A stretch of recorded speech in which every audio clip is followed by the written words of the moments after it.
ശ്രീ സുഭാഷ് ബാബു. പോലീസിൽ വർദ്ധിച്ചു വരുന്ന ആത്മഹത്യകളും സ്വയം വിരമിക്കലും തടയാനുള്ള നടപടികൾ എങ്ങും എത്തുന്നില്ല എന്നൊരു ആക്ഷേപമാണ് ഇപ്പോൾ ഉയർന്നു വരുന്നത്. അമിത ജോലി ഭാരത്തെക്കുറിച്ചുള്ള പഠനങ്ങൾ പോലും നടക്കാത്ത ഒരു അവസ്ഥ ഇപ്പോൾ സംസ്ഥാനത്തുണ്ട്. ഈ ഒരു സാഹചര്യത്തെ എങ്ങനെ നോക്കിക്കാണുന്നു?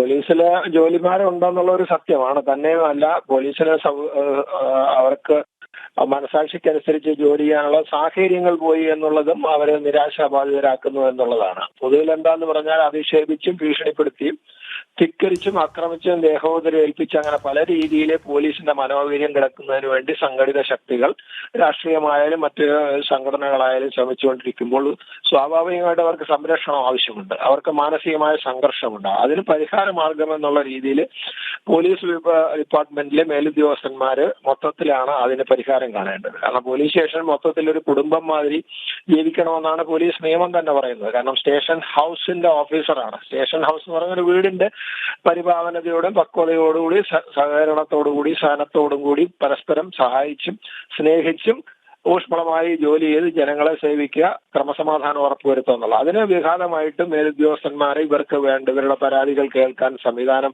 വേണമെന്ന് പറയുന്നുണ്ടെങ്കിൽ പോലും അത് കേൾക്കാൻ ആളില്ല. കേട്ട് കഴിഞ്ഞാൽ പോലും പരിഹരിക്കാൻ ഒരു സാഹചര്യം ഉണ്ടാക്കിയിട്ടില്ല. കേരള പോലീസിൽ പ്രത്യേകമായിട്ട് ഒരു welfare bureau, police welfare bureau എന്ന് പറഞ്ഞ് 104-ാമത്തെ വകുപ്പിൽ കൃത്യമായിട്ട് പറയുന്നുണ്ട്. ഇവരുടെ പ്രശ്നങ്ങളുടെ അത് പരിഹരിക്കാനുള്ള പ്രത്യേകം സംവിധാനങ്ങൾ ഉണ്ടാകണം. അത് പഠിക്കണം. പഠിച്ചതിന് ശേഷം കാലോചിതമായ പരിഷ്കാരങ്ങൾ, കൗൺസിലിംഗ്, മറ്റ് സാമ്പത്തികമായിട്ടോ മറ്റ് ശാരീരികമായോ ഉള്ള ബുദ്ധിമുട്ടുണ്ടെങ്കിൽ, തൊഴിൽപരമായ വിഷമമുണ്ടെങ്കിൽ അതൊക്കെ പരിഹരിക്കണം. അങ്ങനെ പരിഹരിച്ച് പോലീസിന്റെ മനോവീര്യം വർദ്ധിപ്പിച്ച് അവരെ ജോലി ചെയ്യാൻ പ്രാപ്തരാക്കണമെന്നാണ്. അത് ചെയ്യുന്നില്ല എന്നുള്ളതാണ് ഇവിടുത്തെ പ്രശ്നം. ചെയ്യണമെന്ന് നിയമപരമായ വിധേയത്വമുണ്ട്.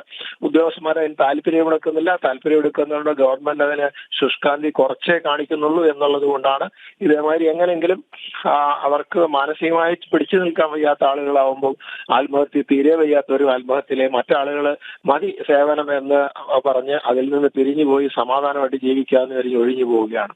അത് രാഷ്ട്രീയമായിട്ടുള്ള പോലീസിന്റെ ഉള്ളിലെ ചില സേനാ വിഭാഗങ്ങൾ തമ്മിലുള്ള സംഘർഷവും പരസ്പര സഹായം ദ്രോഹിക്കലും ഒക്കെ, സഹായമില്ലായ്മയും ദ്രോഹിക്കലുമാണ് ഇതിന്റെ ആത്യന്തിക ഫലം. മേലുദ്യോഗസ്ഥന്മാർ അവരോട് ചെയ്യാൻ വേണ്ടിയിട്ട് അവരെ സംബന്ധിച്ചിടത്തോളം അവരെ മറ്റ് ചില വിധേയത്വത്തിൽ അടിമകളായി പോകുന്നതുകൊണ്ട് അവർക്ക് പോലീസ് ഉദ്യോഗസ്ഥന്മാർക്ക് വേണ്ട ക്ഷേമൈശ്വര്യ പ്രവർത്തനങ്ങൾ ചെയ്യാൻ സാധിക്കുന്നില്ല. അതിന്റെ പരാജയമാണ് ഈ ആത്മഹത്യയും വിരമിക്കലും വർദ്ധിച്ചു വരുന്നത്. വളരെയധികം നന്ദി ശ്രീ സുഭാഷ് ബാബു ഈ അവസരത്തിൽ പ്രതികരിച്ചതിനായി.